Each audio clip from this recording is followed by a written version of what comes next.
안녕하세요. 국어교육 전문가 송쌤입니다. 오늘은 현대시 해석법에 대해서 한번 알아보도록 하겠습니다. 제가 학생들 공부하는 걸 보면서 제일 안타까운 게 뭐냐면 우리 이제 학교나 혹은 이제 일부 학원에서 우리가 이제 내신 위주의 자, 제가 이제 아이패드 같은 펜이 아니라 마우스였기 때문에 지금 글씨가 좀 이상해요. 그것만 이해해 주세요.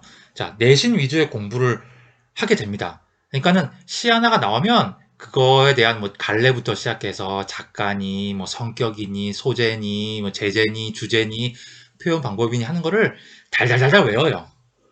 그건 달달달 외우면 그 작품이 뭐 수능이든 모의고사이든 출제가 되면은 좋겠죠. 푸는데 유리하겠죠. 그렇지만 뭐 우리 현재 나와 있는 현대시 작품이 뭐 수천, 수만 수가 되기 때문에 우리가 이제 봤는데 모르는 작품. 자, 우리가 예를 들어서 현대시가 이제 두 작품이 출제된다. 그러면 반드시 한 작품은 알더라도 한 작품은 모르는 작품이 나옵니다. 어쨌든 이렇게 모르는 작품이 나오면 시를 해석할 수가 없어요. 왜 해석할 수가 없냐면 시를 해석하는 방법을 배우지 않았기 때문에, 그냥 외웠기 때문에. 그래서 저는 이 현대시를 해석하는 데 있어서는 이런 내신 위주의 공부는 아무것도 필요 없고요. 물론 기본적인 개념 공부는 해야 됩니다. 요거는 이제 제가 이제 따로 영상을 하나씩 만들면서 그 헷갈리는 개념에 대해서 정리는 해드릴 거예요. 해드릴 건데 어쨌든 자질구레한 그런 내신 위주의 공부가 아니라 현대시 해석법은 해석을 위한 기본적인 틀이 있어야 된다. 이게 제일 중요한 거다라고 저는 강조하고 싶습니다. 영어로 따지면 제가 그냥 만든 건데 영어로 따지면 베이직 툴이 있어야 돼요. 자, 오늘 이제 저랑 같이 할 게 이러한 베이직 툴을 만드는 겁니다. 베이직 툴을 만드는 건데 이게 오늘 저랑 했다고 해서 끝내는 게 아니라 하고 나서 여러분들이 실제 문학 교과서를 펴서 문제집을 펴서 거기 나온 시 작품을 요 방식대로 한번 해석을 해보세요. 해석을 해보고 잘 될 때까지 해석을 해보고 그 다음에 문제를 풀어보세요. 그러면 훨씬 더 공부에 효과가 있을 테니까 그냥 보고 나서 끝나는 건 아닙니다. 자, 그러면 구체적으로 한번 해볼게요. 자, 이제 들어가기 전에 우리가 이제 시가 무엇인지에 대해서 시에 대한 개념을 알아야 돼요. 자, 여러분들한테 이제 시가 무엇이냐라고 선생님들이 이제 많이 물어보지 않나요? 수업 시간 첫 시간에. 그렇죠. 그럼 뭐라고 대답합니까? 되게 추상적이죠. 추상적이라서 대답하기가 쉽지 않아요. 근데 시는 개념이 어렵지 않아요. 자, 보면은 뭐냐면은 구체적으로 머릿속에 있는 구체적인 생각을 어떻게 추상적인 언어로 바꾼 거. 요게 시입니다. 구체적인 생각을 추상적인 언어로 바꿔놓은 게 시예요. 자, 예를 들어 볼게요. 자, 제 머릿속에 이런 생각이 들어있어요. 나는 너를 좋아해 라는 생각이 들어있어요. 자, 그러면 이 생각을 시로 표현할 때 어떻게 표현해야 될까요?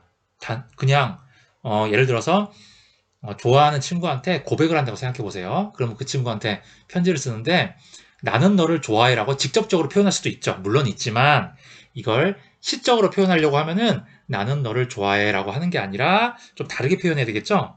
자, 이런 식으로 표현할 겁니다. 첫 번째는 뭐 나의 심장의 반을 너에게 주고 싶어. 혹은 내 삶에서 지금이 가장 행복한 순간이야. 자, 이런 식으로 표현을 해요. 자, 여기 안에 들어있는 의미가 뭐죠? 그렇죠. 나는 너를 좋아해. 나는 너를 뭐 사랑해. 요런 거겠죠. 자, 그러면 우리가 해야 될 일은 뭐예요? 우리가 해야 될 일. 요 두 가지가 바로 시예요. 시. 그렇기 때문에 어떻게 요 글을 바탕으로 뭘 파악해야 되는 거예요? 역으로 요걸 파악해야 되는 거예요. 아, 나는 너를 좋아한다는 내용이 요 내용이구나. 요 이제 시에 나와 있는 내용이구나라는 거를 파악해야 됩니다. 자, 무슨 말인지 알겠죠?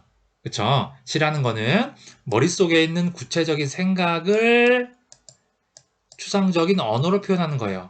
그 말은 무엇이냐면 시를 쓴 작가들은 이 추상적인 언어를 썼지만 이 추상적인 언어를 통해 독자들이 내가 화자가 이런 생각을 하고 있었구나 하는 걸 알아주기를 바라는 거예요. 그래서 해석하지 못하는 시는 없고요. 어려운 시도 없습니다. 그 베이직 툴만 가지고 있으면. 자, 그런 생각을 가지고 있으면 시 해석은 어려운 것이 아니구나라는 것을 알 수가 있어요. 자, 요런 생각, 기본적인 생각을 가지는 게 제일 중요합니다. 자, 그래서 시 해석인 핵심은 앞에서 얘기한 것처럼 추상적인 언어, 이제 이거 시죠. 추상적인 언어를 통해 구체적인 생각, 이게 쉽게 말하면 뭐예요? 그 시의 주제 혹은 뭐 화자의 정서 뭐 이 정도가 되겠죠. 이렇게 생각을 파악하는 거예요. 요게 이제 시 작품이 나오면 나오는 세 문제 혹은 네 문제 중에 한 문제가 바로 요거 생각 파악하는 거예요. 생각 파악하는 거. 그렇죠? 그래서 이제 추상적인 언어를 통해 드러내는데 그 드러내는 방법이 이제 여러 표현법이 들어있죠. 비유니, 상징이니, 심상이니 등등등 표현할 거예요. 자, 요런 거 구체적인 거에 대해서는 따로 제가 이제 영상을 헷갈리는 거 위주로 올릴 거고요. 어쨌든 시에서는 요런 표현법을 통해 추상적인 언어로 표현을 합니다. 그러면 지금부터 시를 해석하는 방법, 제가 이제 앞에서 설명했던 제가 만든 이제 베이직 툴을 자, 이제 하나씩 알아보도록 할게요. 저는 시를 해석할 때 학생들한테 네 가지를 얘기합니다. 자, 이렇게 화자, 상황, 인식, 태도. 그래서 요렇게 앞글자만 따서 화, 상, 인, 태라고 합니다. 자, 다시 시를 해석하는 방법은 총 4가지 순서로 갑니다. 화상, 인태, 화상, 인태, 화상, 인태 이렇게 4가지로 가요. 실제로 수능 문제, 제대로 된 수능 문제를 보면은 시가 나오죠. 현대시가 나오고 문제가 이렇게 이제 문제들이 이렇게 나올 거 아니에요, 옆에. 그러면 대부분 1번 문제, 2번 문제, 3번 문제, 4번 문제예요. 물론 번호의 순서는 바뀔 수 있어요. 이렇게 하나씩 물어보는 문제들이 대부분 이렇게 나옵니다. 자, 그래서 이제 제가 그걸 이렇게 가져온 거예요. 자, 그럼 하나씩 볼게요. 첫 번째, 화자입니다. 화자. 자, 이건 많이 들어봤죠? 화자는 시에서 말하는 사람이야. 말하는 사람. 자, 이 화자를 다른 말로 뭐라 그러냐면은, 자, 화자라고도 하고, 시적 화자라고도 하고, 서정적 자라고도 합니다. 자, 여러분들이 이제, 국어 공부를 하면서 가장 어려운 것 중에 하나가 바로 용어예요. 국어는 용어 싸움입니다. 용어 싸움. 자, 되게 쉽게 표현할 수도 있는 진술, 문장을 국어 문제에서는 대단히 어렵게 표현해요. 어렵게 표현한다는 말은 무슨 말이냐면은, 문학적 용어를 써서 표현하는 거예요. 그래서 우리가 이 문학적 용어를 알아야지만 이게 무슨 말인지 알 수 있다는 거죠. 그래서 이제 설명하는 게 이제 제가 이제 계속 영상을 찍으면서 이런 국어와 관련된 용어가 나오면 관련된 용어들을 다 알려드릴 거예요. 그럼 이거를 정리해 놓으셨다가 공책이나 이제 정리해 놓으셨다가 문제를 풀 때 정리하면 됩니다. 정리하면 돼요. 화자라고도 하고 시적 화자, 서정적 자라고 나옵니다. 자, 그럼 이제 중요한 건 뭐냐면 이 화자가 작품에서 어떻게 드러나냐면 나로 드러납니다. 나가 있으면 화자가 드러나는 거고요. 나가 없으면 화자가 드러나지 않은 겁니다. 자, 드러난다고도 하기도 하고 이렇게 표현도 합니다. 자, 문제에서는 표면에 드러난다라고도 표현하기도 해요. 혹은 작품 속에 드러난다라고 표현하기도 해요. 어쨌든 다 같은 말입니다. 자, 첫 번째 화자. 자, 두 번째는 상황입니다. 상황. 상황. 자, 상황 대충 이해가 되는데 이 상황도 구체적으로 따지면 두 가지가 있어요. 화자가 직접 당하고 있는 상황, 처한 상황. 그러니까 직접적이겠죠. 두 번째는 화자가 처하지는 않았지만 바라보는 상황. 그렇죠. 내가 어떤 일이나 사건이 발생하는 것을 멀리서 눈으로 바라볼 수도 있어요. 그렇죠? 그것도 상황입니다. 그래서 이제 그거를 이제 간접적인 상황이라고 해요. 어쨌든 상황은 이렇듯 저렇듯 다 상황에 해당됩니다. 자, 이게 두 번째가 상황이고요. 화자를 파악했으면 상황이 어떤 상황인지 파악하는 게 중요합니다. 자, 이제 세 번째는 인식이에요, 인식. 자, 인식이 뭔지 되게 어려울 텐데 이걸 쉽게풀이하면 뭐냐면 우리가 이제 화자를 알았고 상황을 알았으니까 이 상황에 대한 화자의 생각입니다. 생각. 화자의 생각. 자, 근데 생각이라고 하면은 되게 다양할 수가 있어요. 그렇죠? 그런데 이제 중요한 거는 우리 이제 국어 수능에서의 포인트는 뭐냐면 화자의 생각은 긍정 아니면 부정으로만 나뉘어서 보시면 됩니다. 자, 여러분들이 이제 그 학원 강의나 아니면 사교육 인강을 들어보면은 강사들이 이렇게 많이 할 거예요. 현대시를 읽어가면서 어떤 단어나 어떤 상황을 봤을 때 이게 긍정적인지 혹은 플러스인지 부정적인지 마이너스인지 플러스인지 마이너스인지 하는 걸 막 설명하죠. 이건 플러스야 마이너스야 하면서 막 그렇게 작품을 읽어가면서 이게 플러스인지 마이너스인지를 설명하는 게 많이 나올 거예요. 그게 뭐냐면 바로 요거를 말하는 거예요. 상황에 대한 화자의 생각. 이 생각은 긍정과 부정, 양극단으로 나뉩니다. 긍정적으로 인식할 수도 있고 부정적으로 인식할 수도 있고 중간은 없습니다. 자, 이거 꼭 기억하셔야 되고 그 다음에 이제 네 번째는 태도입니다. 태도 마지막. 자, 태도는 뭐냐면 상황에 대한 인식을 했고요. 긍정적인지 부정적인지 인식을 했고요. 그 다음에 마지막으로 화자의 상황에 대한 최종적인 입장이나 혹은 행동. 요게 바로 태도입니다. 태도는 다양하게 나타날 수 있는데 우리 시에서는 뭐 예를 들자면 의지적인 태도, 어떻게 내가 하겠다. 이런 뭐 굴욕적인 상황, 억압적인 상황에서도 내가 이걸 극복해내겠다. 는 의지적. 그리고 수동적. 외부의 상황에 그냥 휩쓸려서 어쩔 수 없이 그렇게 살겠다. 혹은 내가 어려운 상황이지만 이거를 뭐 하겠다? 그냥 포기하겠다. 체념하겠다. 혹은 내가 이걸 다음으로 미루겠다. 유보하겠다. 그냥 이거를 객관적으로 관찰만 하겠다. 등등등. 다양한 태도로 나뉠 수 있고요. 이런 태도가 결과적으로는 화자의 정서가 되면서 더 나아가서는 인식과 합쳐져서 주제로 발전하는 겁니다. 이게 이제 주제가 될 수 있겠고요. 자, 이렇게 네 가지가 다시 가면은 이렇게 자, 화자, 상황, 인식, 태도 작품을 읽어나가면서 대부분 어떻게 되냐면 이게 작품 첫머리 첫 줄부터 시작해서 쭉 순서대로 가서 이게 이제 마지막 줄에 나오는 내용이에요. 이렇게 순서대로 찾아가시면 됩니다. 자, 이렇게 보면 되게 어려울 것 같은데 저와 함께 한번 이제 적용을 해볼 거예요. 두 작품 정도를 적용해 볼 텐데 잘 보고 이렇게 하는구나 라고 보고 난 다음에 이제 실제로 여러분들이 작품을 보고 이제 해보면 됩니다. 자, 첫 번째 작품은 뭐냐면 이것도 이제 되게 많이 모의고사에 나온 작품인데 정희성 작가의 저문강의 삽을 씻고라는 작품이에요.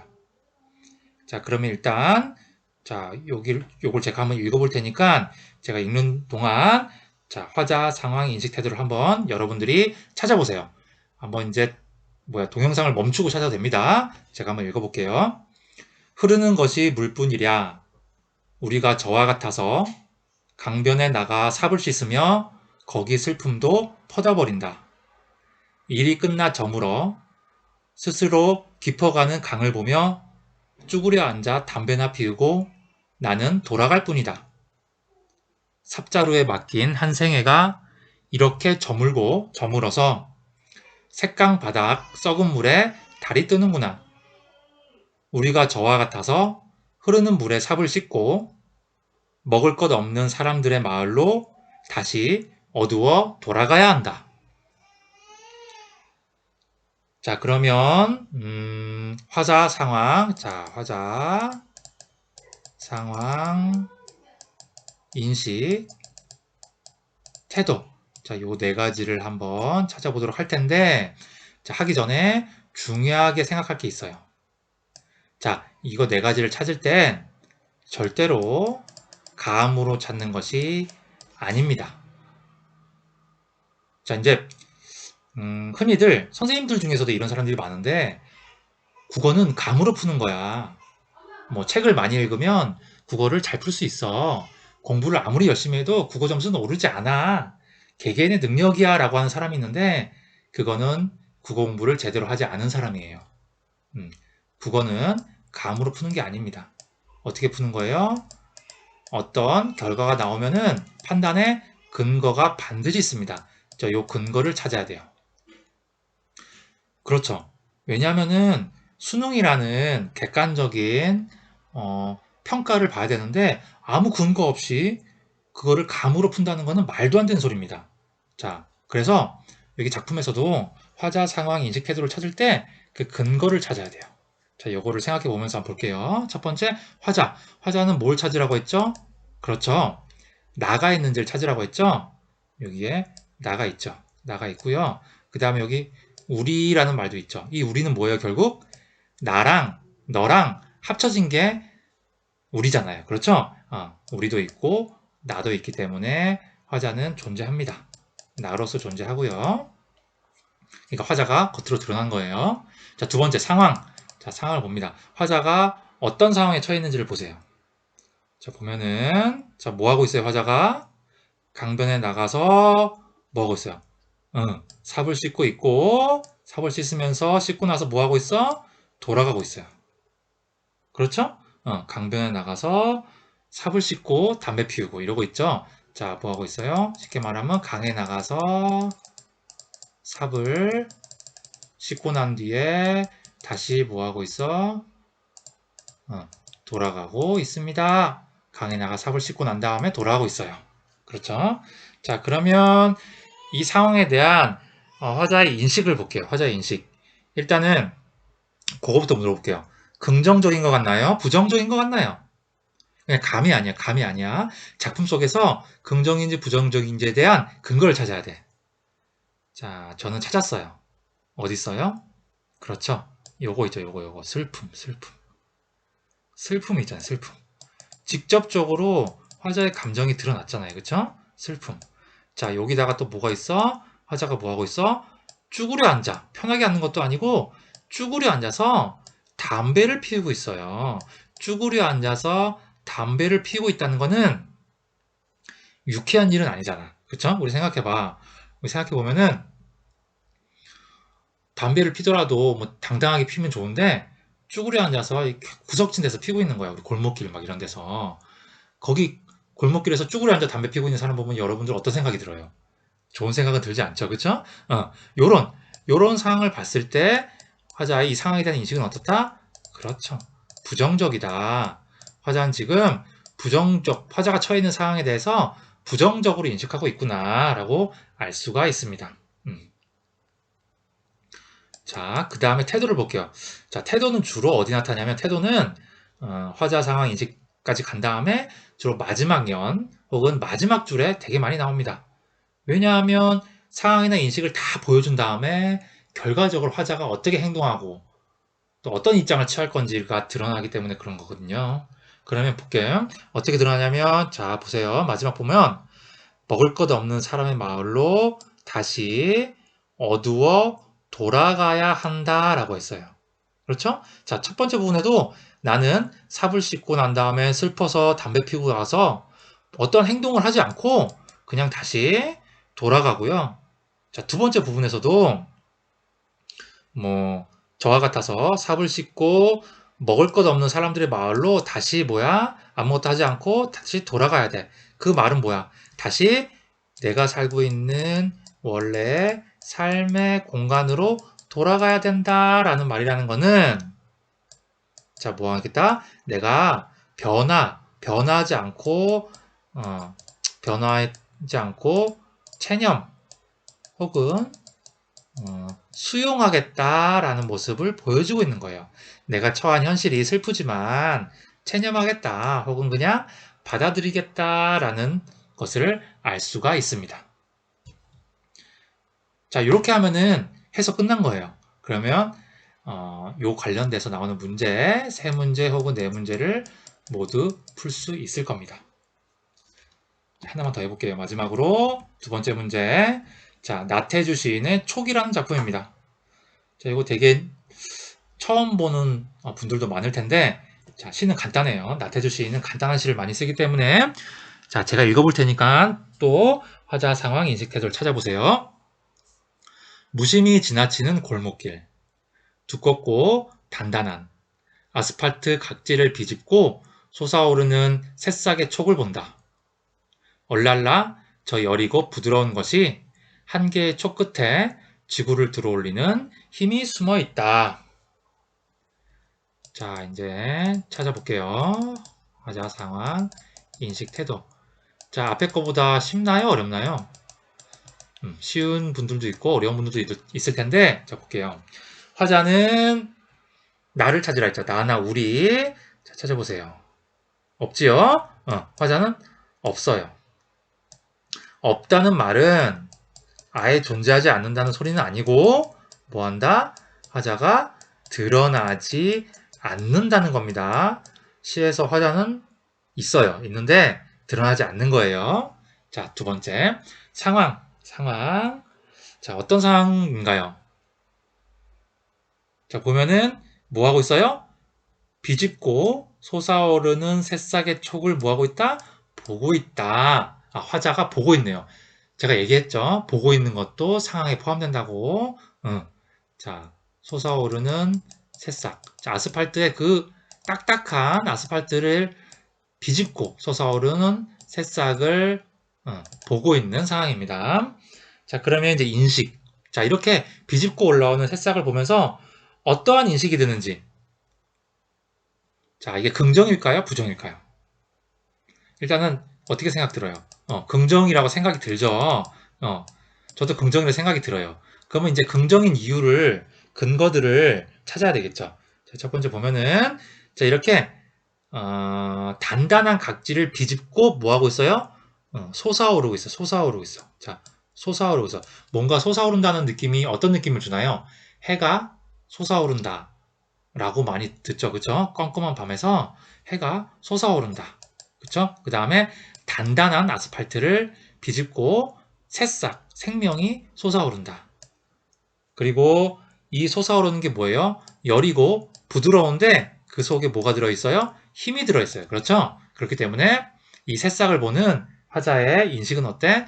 긍정적이라고 볼 수 있습니다. 그렇죠? 자, 그럼 태도를 볼게요. 태도는 뭘까요? 자, 이게 언뜻 보면은 태도가 드러나지 않는 것 같아요. 그렇죠? 자, 근데 여기서 중요한 것도 하나가 있습니다. 우리가 이제 국어 작품을 볼 때 중요한 게 있어요. 자, 국어 작품에서 시도 그렇고 다른 작품도 그렇고 자연을 소재로 해서 보여주는 작품들이 되게 많아요. 그렇죠? 이것도 이제 자연 속 새싹을 소재로 해서 보여주고 있는데 작가가 자연을 소재로 해서 쓰는 이유는 뭘까요? 이 자연이 좋아서 쓴 걸까요? 아니에요. 분명히 자연을 소재로 썼지만 그 자연을 통해서 뭘 보여주기 위해서 자연을 통해서 인간이라는 존재가 의미하는 것이 뭔가 인간의 삶에서 이 자연의 모습을 바탕으로 비슷한 인간의 삶에서도 이런 비슷한 현상을 유추하라는 의미에서 자연을 보여주는 거예요. 왜냐하면 인간의 삶보다는 자연을 보여주는 게 더 손쉽고 쉽기 때문에. 그래서 이 자연을 통해서 인간의 삶에 뭘 주냐면은 자연이 이렇구나 라고 하는 깨달음을 주게 됩니다. 자, 이것도 똑같아요. 자, 어떤 거죠? 이게 약한 만지면 부러질 것 같은 이 새싹이 봄에 아스팔트 각질을 비집고 올라왔어요. 그래서 이 약한 새싹도 뭐가 있다? 아주 강한 힘이 있구나 하는 뭘 얻을 수 있어요? 이러한 자연 속에서 깨달음을 얻을 수 있습니다. 그래서 화자의 태도는 자연 속에서 얻은 깨달음이라고 정리할 수가 있습니다. 이게 주제가 되겠죠? 자, 알겠죠? 처음은 어려울 수 있는데 작품을 공부해 보면서 적용해 보면은 몇 번 해보면 한 대여섯 번 해보면은 쉽고요. 또 이게 익숙해지면 문제를 푸는데도 훨씬 더 쉽게 접근할 수 있을 겁니다. 자, 여러분이 해보다가 질문사항이 있으면 댓글 달아주시고요. 그 다음에 또 새롭게 뭐 알아보고 싶거나 궁금한 점이 있어도 댓글 달아주시면 제가 답변해 드리도록 하겠습니다.